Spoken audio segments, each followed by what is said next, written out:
Hello అండి, అందరికీ నమస్కారం. ఇవాళ విజయవాడలో కృష్ణానది ఒడ్డున ఇంద్రకీలాద్రి పర్వతం మీద ఉన్న ఎంతో ప్రసిద్ధమైన కనకదుర్గ ఆలయంకి వెళ్ళాను. నేను బెంగళూరు నుంచి విజయవాడకి వెళ్ళాను. సో ఈ ట్రిప్ డీటెయిల్స్ మొత్తం క్విక్ అండ్ షార్ట్గా ఈ వీడియోలో చెప్పాను. స్కిప్ చేయకుండా ఎండ్ వరకు చూడండి. వీడియో చాలా బాగుంటుంది.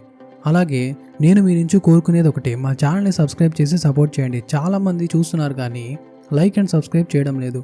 సో ఇంకా లేట్ లేకుండా వీడియోలోకి వెళ్ళిపోదాం. ముందుగా నేను ఐటీఐ మెయిన్ గేట్ బస్ స్టాండ్కి ఈవినింగ్ 6 PM వెళ్ళాను. స్క్రీన్ మీద డీటెయిల్స్ అయితే పెట్టాను చూడండి. 4 టికెట్స్కి విత్ ట్యాక్సెస్ 6,696 రూపీస్ అయితే అయింది. బస్ నేమ్ వచ్చి Ambari dream class AC sleeper. Same bus next 2 days తర్వాత రిటర్న్ బుక్ చేసుకున్నా. ఒక 300 రూపీస్ అయితే తక్కువ అయింది రిటర్న్ టికెట్స్లో. ఓవరాల్గా 13,092 రూపీస్ అయితే 8 టికెట్స్కి అయింది.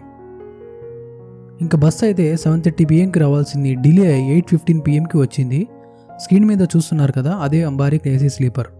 సో లోపల ఎలా ఉందో చూపిస్తాను రండి. నేను నాన్ వీకెండ్లో వెళ్ళాను కాబట్టి హాఫ్ ఆఫ్ ది బస్ ఖాళీగా ఉంది. వీకెండ్ కానీ లేకుంటే ఫెస్టివల్ టైంలో కానీ వెళ్ళడం కంటే ఇలా నాన్ వీకెండ్లో వెళ్తే బెటర్ ఏమో. బస్ అయితే స్టార్ట్ అయిపోయింది. నైట్ 9 or 9:30కి డిన్నర్కి ఆపుతానని డ్రైవర్ అంకుల్ చెప్పాడు. సో అరౌండ్ 9:30కి బస్ అయితే డిన్నర్కి ఆపాడు. రెస్టారెంట్ నేమ్ వచ్చి విష్ణు భవన్. మేమైతే ఇంట్లోనే తిని వచ్చాం కాబట్టి ఏం తినలేదు. ఫుడ్ అండ్ ప్రైసెస్ ఇక్కడ ఎలా ఉంటాయి నేను చెప్పను, కానీ రెస్టారెంట్ లోపల ఎలా ఉంటుందో చూపిస్తాను. టాయిలెట్స్ అయితే చాలా నీట్గా ఉన్నాయి. ఇదే రెస్టారెంట్ ఎంట్రీ.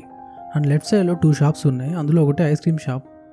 రెస్టారెంట్ లోపల pan, sweets, ice cream, juices కూడా ఉన్నాయి. ఇక్కడ క్రౌడ్ అయితే ఏం లేదు.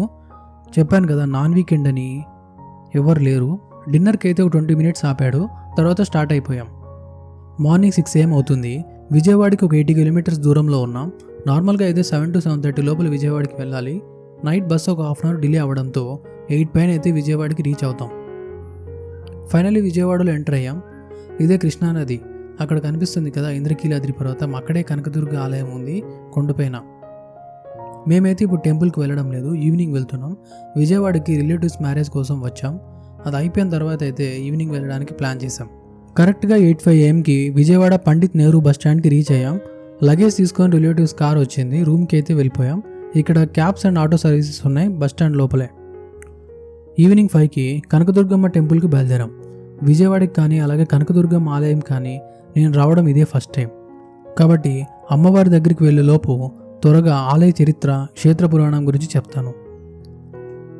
ఇంద్రకీలాద్రి పర్వతం పైన దుర్గాదేవి అమ్మ స్వయంభుగా వెలిసింది. రాక్షసులు బాధ భరించలేక ఇంద్రకీలుడనే మహర్షి దుర్గాదేవిని తపస్సు చేసి అమ్మవారిని తన పైన నివాసం ఉండి రాక్షసులను సంహరించమని ప్రార్థించగా దుర్గాదేవి అమ్మ ఇంద్రకీలుడిని కొండపై కొలువు తీరింది. ఇదే క్షేత్రం యొక్క చరిత్ర.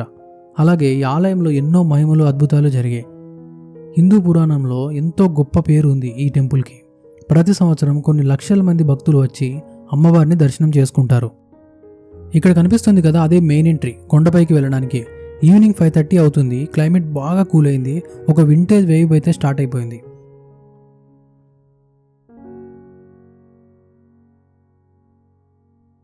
కొండపైకి వెళ్ళే మెయిన్ ఎంట్రీ రైట్ సైడ్లో అమ్మవారి టెంపుల్ చిన్నది ఒకటి ఉంది.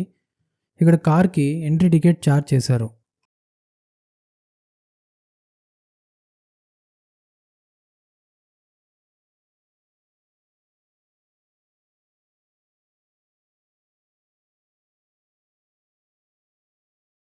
ఫైనలీ కొండపైకి వచ్చేసాం. లోపలికి ఫోన్స్ అండ్ లగేజ్ అలో చేయరు. లెఫ్ట్ సైడ్లో cell deposit counter and luggage counter ఉంటుంది, అక్కడ ఇచ్చేయండి. ఇక్కడ ఫ్రీ దర్శనంతో పాటు పేమెంట్ దర్శనం కూడా ఉన్నాయి. 100 రూపీస్, 200 రూపీస్, 500 అలా. జనాలు తక్కువ ఉండడంతో నేనైతే ఫ్రీ దర్శనంకి వెళ్ళిపోయాం. 5:40కి లోపలికి వెళ్తే 6:30కి బయటకు వచ్చాం. ఒక 50 minutes VVIP దర్శనం రేంజ్ అయింది. అస్సలు ఎక్స్పెక్ట్ చేయలేదు, అంత బాగా జరిగింది లోపల దర్శనం. నేను చాలా టెంపుల్స్కి వెళ్ళాను కానీ కొన్ని ప్లేసెస్లో మాత్రమే ఇలాంటి ఫీల్ ఉంటుంది. ఆ 50 minutes మనసు ఎంత హ్యాపీగా అండ్ స్వర్గంలో ఉన్నట్టు ఉంది.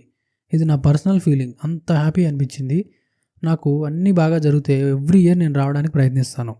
నెక్స్ట్ డే నేను మచిలీపట్నంలో ఉన్న మంగినపూడి బీచ్ ఇంకో టెంపుల్ని కవర్ చేశాను. అది ఇంకో సపరేట్ వీడియోస్లో అయితే అప్లోడ్ చేస్తాను. ఈ వీడియోలో చాలా ఎక్కువ అయిపోతుంది. ఈ వీడియోలో మాత్రం రిటర్న్ బెంగళూరుకి ఎలా వచ్చానో చూపిస్తాను. ఈవినింగ్ 6:10 లోపు విజయవాడ బస్ స్టాండ్కి అయితే రీచ్ అయిపోయాను. 6:30కి బస్సు వచ్చింది.